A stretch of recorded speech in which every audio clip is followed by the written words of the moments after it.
Hello everyone, you're most welcome in my channel MP Board English. So again I am here and as you know we have done completed day 1 to day 5 we have done. Day 1 से लेकर day 5 तक बहुत कुछ बता दिया गया है। मैंने इसके 5 पार्ट कंप्लीट कर लिए हैं। इसमें बहुत कुछ सिखाया गया है। तो मैं आप सभी से एक ही बात कहना चाहूँगा कि यदि अभी तक आपने डे 1 से लेकर डे 5 नहीं देखा है तो यहाँ पे रुकने का कोई मतलब नहीं है। आप प्लीज़ पहले डे 1 से लेकर डे 5 देख के आइए, तभी आपको डे 6 में कुछ समझ में आएगा, वरना कुछ भी समझ में नहीं आएगा। चलिए तो अब बात कर लेते हैं डे 6 की। आज हमें क्या पढ़ना है, तो आप सभी को मैं पहले क्लियर कर दूं और बता दूं कि अभी तक मैंने आपको बहुत सारी चीज़ें कंप्लीट करवाई है और उनका स्टूडेंट्स प्लीज़ रिवीजन करते रहिएगा। जैसे IMI चार्ट, बिबिन बिंग चार्ट एंड जाता है गोज गया वेंट, आई में यू तुम वी हम, AMR है हूँ है, लाइक दैट।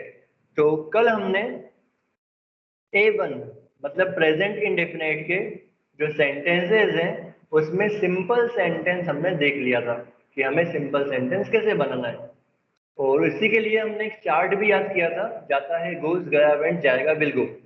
तो 12 कुल मिला के टेंसेस के सब पार्ट होते हैं और 12 ही जो हमने चार्ट याद किया है वो आइडेंटिफिकेशंस हैं जो हमारी मदद करती है पहचानने में कि कौन सा टेंस कहाँ पे आ रहा है।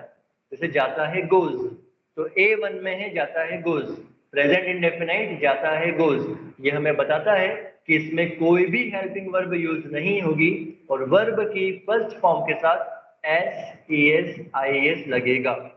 ठीक है, अब मैं सीधे आगे बढ़ रहा हूँ और आपको आज मैं बताने जा रहा हूँ कि आप कैसे A1 के नेगेटिव सेंटेंस बनाओगे। ठीक है, A1 की पहचान आप सभी जानते हो।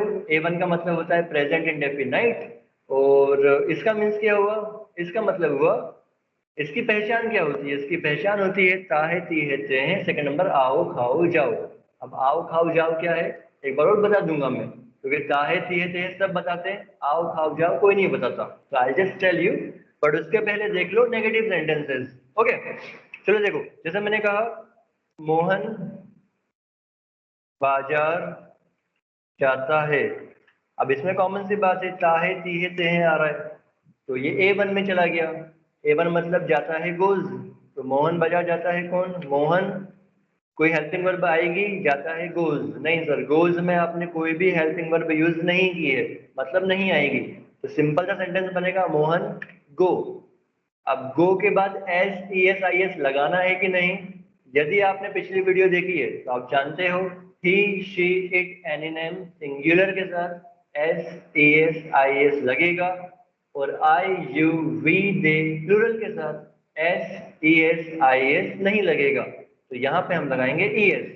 अब कब लगाना है SES IS, ये मैंने आपको पिछली वीडियो में बता दिया था, तो यदि आपको नहीं पता है तो प्लीज एक बार देख लीजिएगा। तो Mohan goes to market, market हो जाएगा हमारा ऑब्जेक्ट। तो ये हो गया सब्जेक्ट, हेल्पिंग वर्ब कुछ भी नहीं है। मेन वर्ब के बाद हमने जोड़ दिया SES IS और बचा क्या, बचा है बाजार मतलब मार्केट। तो आप जानते हैं गो के बाद हमेशा हम टू लगाते हैं, उसके बाद ही ऑब्जेक्ट आता है। सो मोहन गोज टू मार्केट। अब सपोज कीजिए मुझे इसको बनाना है नेगेटिव। अभी तक हम जानते हैं इजे मार है हूं है से लेके वुड लाइक टू में जब भी हमने नेगेटिव बनाया था तो हमने हेल्पिंग वर्ब के बाद नॉट लगाया था। पर सबसे बड़ी प्रॉब्लम ये है कि यहाँ पर कोई भी हेल्पिंग वर्ब दी हुई नहीं है।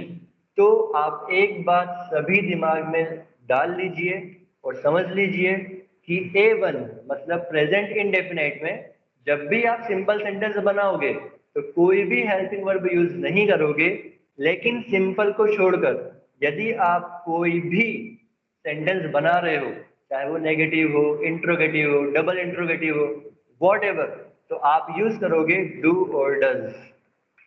डू या तो डज। कब, जब हम सिंपल को छोड़कर कोई सा भी सेंटेंस बना रहे हैं तब।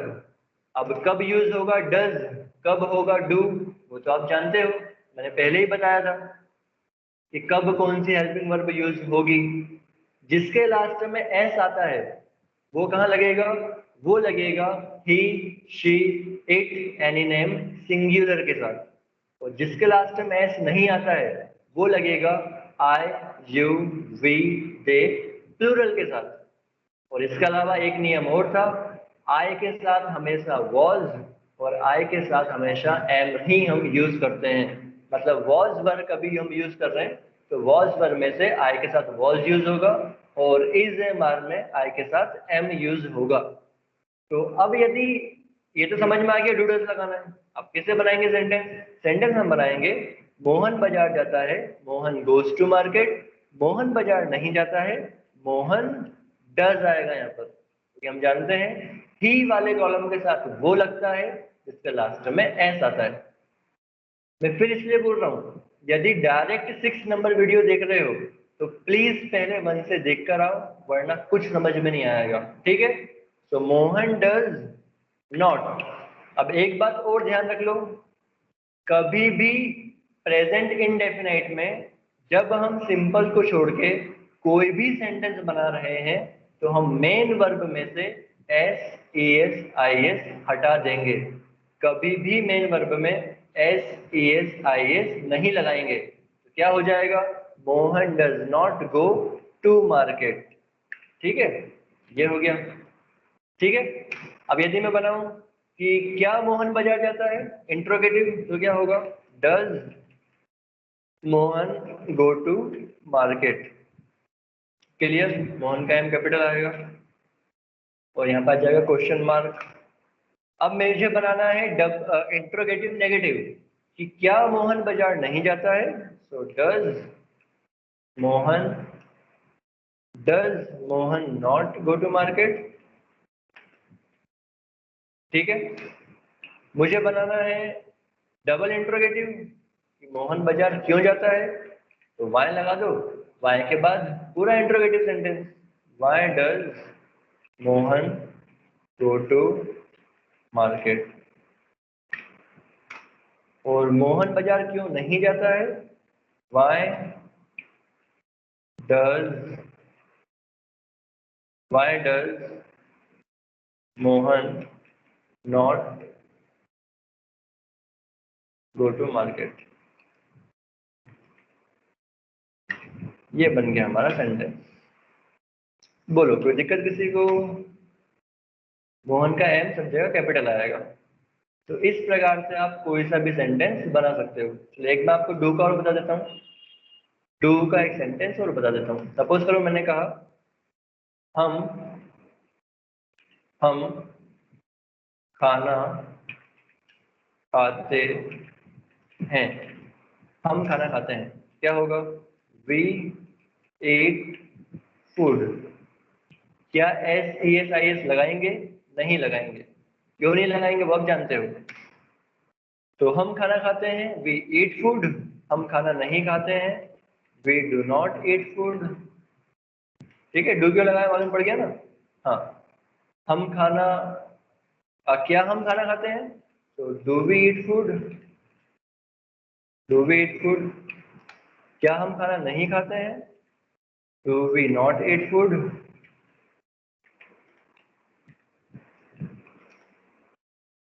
हम खाना क्यों खाते हैं, why do we eat food, why do we eat food.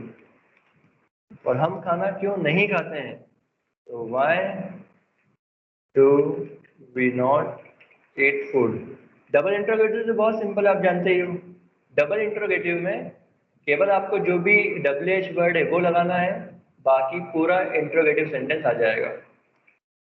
Double interrogative negative में आपको केवल WH वर्ड लगाना है और पूरा का पूरा इंट्रोगेटिव नेगेटिव सेंटेंस आ जाएगा। ये आपको मैं पहले सब कुछ बता चुका हूँ, ठीक है? तो इस प्रकार से हमारा बेटा प्रेजेंट इंडेफिनाइट A1 कंप्लीट होता है। केवल एक चीज बाकी है, क्या बाकी है? आओ खाओ जाओ, तो वो भी देख लो। सपोज करो मैंने कहा यहाँ आओ, यहाँ आओ। अब देखो कॉमन सी बात है, यहाँ आओ मैं किसको बोलूंगा? सब्जेक्ट क्या हो सकता है? जितने भी सब्जेक्ट आपको पता है वो देख लो। तुम यहाँ आओ, आप यहाँ आओ, मैं यही बोलूँगा। मैं ऐसा तो नहीं बोलूँगा हम यहाँ आओ, मैं यहाँ आओ। समझ में आ रहा है? कुल मिलाकर आओ खाओ जाओ जब भी ऐसी बात किसी सेंटेंस में की जाए तो वो भी बेटा A1 मतलब प्रेजेंट इंडेफिनाइट में भी वही बनता है। और वहां पे ऐसा हम एज्यूम करके रखते हैं, समझ के चलते हैं कि वहां पे जो सब्जेक्ट है वो यू ही होगा। ठीक है, तो सपोज करो यहाँ आओ, तो यू तो हमको पता है यू ही होगा, लिखने की जरूरत नहीं है, तो सब्जेक्ट तो हट गया। अब आएगी हेल्पिंग वर्ब, आएगी क्या A1 में? नहीं आएगी। मेन वर्ब आएगी, हाँ आएगी। यहाँ हो जाएगा कम। यू के साथ SES IS लगता है कि नहीं लगता है? नहीं लगता है, हम जानते हैं। सो कम हियर, ये बन गया सेंटेंस। नेगेटिव बनाना हो तो do not come here, do not come here. समझ में आ रहा है? तो इस प्रकार से आप आओ खाओ जाओ के सेंटेंस भी बना सकते हो। यहाँ आओ कम हियर, वहां जाओ गो देयर, खाना खाओ eat food, like that. Okay, क्योंकि हम सपोज करेंगे कि वहां पे हम यू से ही बात कर रहे हैं, तुम से ही बात कर रहे हैं, तुम खाना खाओ, तुम वहां जाओ, हम ऐसे ही बोलेंगे, है ना? तो ये होता है बेटा A1 कंप्लीट। अब मैं सीधे बढ़ रहा हूँ कहाँ पर? मैं सीधे बढ़ रहा हूँ B1 पर। चलें B1 पर, तो चलते हैं B1 पर। B1 मतलब क्या? B का मतलब होता है पास्ट और 1 का मतलब होता है इंडेफिनाइट। तो ये हो गया पास्ट इंडेफिनाइट। ठीक है, इसका कीवर्ड क्या है? इसका कीवर्ड है जाता है गोज, गया वेंट, गया वेंट। आई होप कि इसको आपने याद कर लिया होगा। तो कीवर्ड है गया वेंट। गया वेंट हमको ये बता रहा है कि इसमें B1 में कोई भी हेल्पिंग वर्ब यूज नहीं होगी और गो वेंट गॉन गोइंग। मैंने बताया था कि वर्ब जो होती है वो 4 प्रकार की होती है। हम 4 प्रकार से किसी भी वर्ब को लिख सकते हैं, बोल सकते हैं। तो मैंने ये भी कहा था कि यदि आपको उसका चार्ट चाहिए तो आप मुझे व्हाट्सएप कर दें, मैं व्हाट्सएप पर आपको ये वर्ब का पूरा चार्ट दे दूंगा। बहुत सारे बच्चों ने मुझसे मांगी भी सही और मैंने उनको दी भी है। दिखाई दे रहा है? Buy, bought, bought, built, built, built, burn, burnt, burn. इसका हिंदी मतलब क्या होता है ये भी लिखा हुआ है यहाँ पर। ठीक है, तो यदि किसी को चाहिए हो तो मेरा व्हाट्सएप नंबर मैं एक बार और यहाँ बता देता हूँ। नंबर है मेरा 7746024566। यहाँ से ले लीजिएगा, मैं आपको दे दूंगा। और ING फॉर्म तो आप सभी जानते हो, फर्स्ट फॉर्म में आपको ING लगाना है बस, तो ING बन जाती है। ठीक है, तो अभी हमको क्या करना है? हमको B1 में हमको क्या करना है? B1 में हमें second form of the verb use करना है। ठीक है, तो करते हैं इसको। रुको एक मिनट। अब हम जानते हैं कि जो A1 था प्रेजेंट इंडेफिनाइट, उसकी पहचान क्या थी? उसकी पहचान थी काहे ती हेते हैं, सेकंड नंबर आओ खाओ जाओ। तो कॉमन सी बात है B1 की भी एक पहचान होगी। तो क्या पहचान है देख लो। B1 की बेटा जो पहचान होती है, आप कैसे पहचानोगे? तो उसको पहचानने का तरीका है या ई ये, सेकंड नंबर आ गया खा गया चला गया, थर्ड नंबर ता था ती थी ते थे। देखो ये राशि थोड़ा बड़ा कर देता हूँ आपके लिए ताकि आपको प्रॉपर दिखाई दे। आई होप कि दिखाई दे रहा होगा। ठीक है, तो याद कर लो कि जो A1 है उसकी पहचान होती है ताहे ती है ते हैं, सेकंड नंबर आओ खाओ जाओ। लेकिन जो सेकंड नंबर है इट मीन्स B1, उसकी पहचान होती है या ई ये, आ गया खा गया चला गया, ता था थी ते थे। इनमें से कुछ भी किसी भी सेंटेंस के लास्ट में आपको दिख जाए तो इसका मतलब क्या है? इसका मतलब ये है कि वहां पर हमें B1 यूज करना है। और B1 का कीवर्ड क्या है? B1 का कीवर्ड है गया वेंट, मतलब इसमें कोई भी हेल्पिंग वर्ब यूज नहीं होगी और वर्ब की सेकंड फॉर्म लगेगी। तो क्या हो जाएगा? सब्जेक्ट आ जाएगा, जस्ट वेट, सब्जेक्ट आ जाएगा, उसके बाद वर्ब की सेकंड फॉर्म आ जाएगी और उसके बाद आ जाएगा ऑब्जेक्ट। बस खत्म। सपोज करो मैंने कहा कि रमा बाजार गई, रमा बाजार गई। अब गई ई दिखाई दे रहा है ई, हाँ सर B1 में आ गया। तो रमा बाजार गई कौन? रमा। तो Rama went to market। Clear? मैंने कहा कि मोहन खाना खाता था। मोहन खाना खाता था, क्या हो जाएगा? मोहन। अब ईट एट, ईट की सेकंड फॉर्म क्या होती है? Eat ate, eaten, eating, ate. तो मोहन एट फूड, मुझे तो सब याद है, don't worry. Mohan ate food. Clear? अब इसको हमको बनाना नेगेटिव में। सपोज करो हमें बनाना है नेगेटिव। एक बात याद कर लो कि जो भी B1 होता है, B1 में जब भी आप नेगेटिव बनाते हो, A1 में लगाते हो डूडल्स, तो B1 में लगाते हो आप डिड। सभी के साथ लगाना है डिड। क्लियर? क्या बन जाएगा? ये बन जाएगा। और एक बात और, डिड यदि आप लगा रहे हो, सिंपल को छोड़ के जहां पर भी आप कुछ और सेंटेंस बनाओगे, नेगेटिव, इंट्रोगेटिव, वॉट एवर, वहां पे आप सेकेंड फॉर्म को फर्स्ट फॉर्म में चेंज कर दोगे। इस बात का ध्यान रखना। क्या हो जाएगा? हो जाएगा रमा डिड नॉट, वेंट का क्या हो जाएगा? गो हो जाएगा, गो टू मार्केट। ये हो गया interrogative. Did Rama go to market. Clear? Interrogative negative, did Rama not go to market. Double interrogative, Rama बाजार क्यों जाती है? तो वाई, नहीं क्यों जाती थी, रमा बाजार क्यों जाती थी, या रमा बाजार क्यों गई? तो why did Rama go to market. और लास्ट है रमा बाजार क्यों नहीं गई? तो वाई डिड नॉट,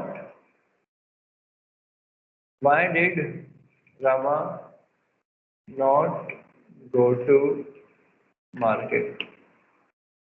क्लियर? तो अब देखो थोड़ा कंफ्यूजन होगा, कम से कम A1 और B1 के, मतलब प्रेजेंट इंडेफिनाइट और पास्ट इंडेफिनाइट के 5 सेंटेंस बनाओ, इजी आ जाएगा, कोई दिक्कत नहीं आएगी, इस बात की नहीं गारंटी। जहाँ डाउट आए वीडियो को पुश कर लेना, वीडियो एक बार रिवाइंड कर लेना, देख लेना, सब कुछ समझ में आ जाएगा। क्लियर? तो इस प्रकार से बेटा A1 B1 कंप्लीट होता है। आप B1 में जो मैंने 3 पहचान याद करवाई है, या ई ये, आ गया, खा गया, चला गया, था, थी, थे, तो आप पास्ट इंडेफिनाइट के कोई से भी सेंटेंस को आप 3 प्रकार से बना सकते हो। सपोज करो मैंने कहा मैंने विद्यार्थियों को पढ़ाया, फर्स्ट नंबर। मैंने विद्यार्थियों को पढ़ा दिया, तब भी B1 है। मैं विद्यार्थियों को पढ़ाता था, तब भी B1 है, मतलब पास्ट इंडेफिनाइट ही है। क्लियर? तो आप इसे कंप्लीट करना। आई होप आपको समझ में आया होगा। अब देख लो आज की जो हमारी बोर्ड एग्जाम में जो आता है वो बता देता हूँ। बोर्ड एग्जाम ग्रामर क्या है देख लो। बोर्ड एग्जाम ग्रामर में बेटा आज मैं आपको बता रहा हूँ सो दैट के बारे में। सो दैट वाला सेंटेंस, ठीक है? ये बहुत इंपॉर्टेंट है, और इस बात की मेरी गारंटी कि 9, 10, 11, 12 हिंदी मीडियम इंग्लिश मीडियम दोनों को ये एक डुएल डायरेक्ट आता ही आता है, और आएगा ही आएगा। क्या होता है? होता ये है कि आपको सेंटेंस दिया जाता है सो दैट वाला, और उसको आपको चेंज करना पड़ता है टू में, टू में चेंज करना पड़ता है। तब क्वेश्चन कैसा आएगा पहले वो देख लो। यहाँ पे एक ही टू आएगा, है ना? मतलब इसको हटा देता हूँ मैं, वरना कंफ्यूज हो जाओगे। तो सो दैट दिया हुआ है और हमको बनाना है टू में। आप सपोज करो कि क्वेश्चन कैसा आएगा, क्वेश्चन ऐसा आएगा एग्जाम में, दिया हुआ है मोहन मोहन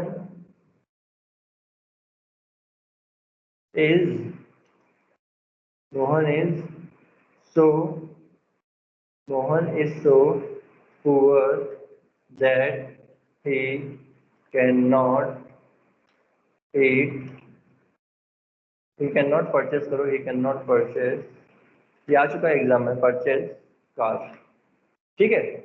ये हमें दिया गया, ये हमें दिया गया और कहा गया रीराइट बाय यूजिंग टू। इसी सेंटेंस को आप टू की मदद से बनाओ, ये एग्जाम में कहा गया। अब आपका आंसर क्या होगा वो देखो, देखो ट्रिक क्या है। ट्रिक ये है, जो सब्जेक्ट है उसको वैसा का वैसा लिखो, लिख देते हैं। हेल्पिंग वर्ब वैसे के वैसे लिखो, लिख दी। सो को हटा के टू लगाओ, TOO टू। उसके बाद जो वर्ड दिया हुआ वैसा का वैसा लिखो। दैट को हटा के टू लगाओ, लगा दिया। उसके बाद सब्जेक्ट, हेल्पिंग वर्ब और नॉट हटाओ, और जो बचा है वो लिख दो। सब्जेक्ट, हेल्पिंग वर्ब, नॉट हटाओ। ये ऐसा भी समझ सकते हो कि जहां आपने दैट को हटा के TO2 लगाया है, उसके बाद के 3 वर्ड्स छोड़ दो।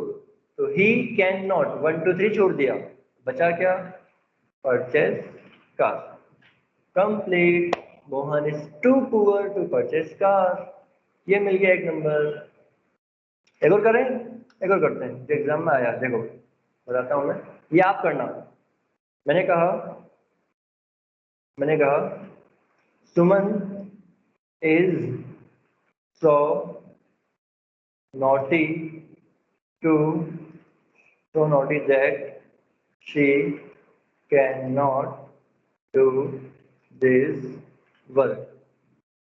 चलो बनाओ, क्या बनेगा? कमेंट कर दो, वीडियो को पुश करो और कमेंट करो। क्या करना है?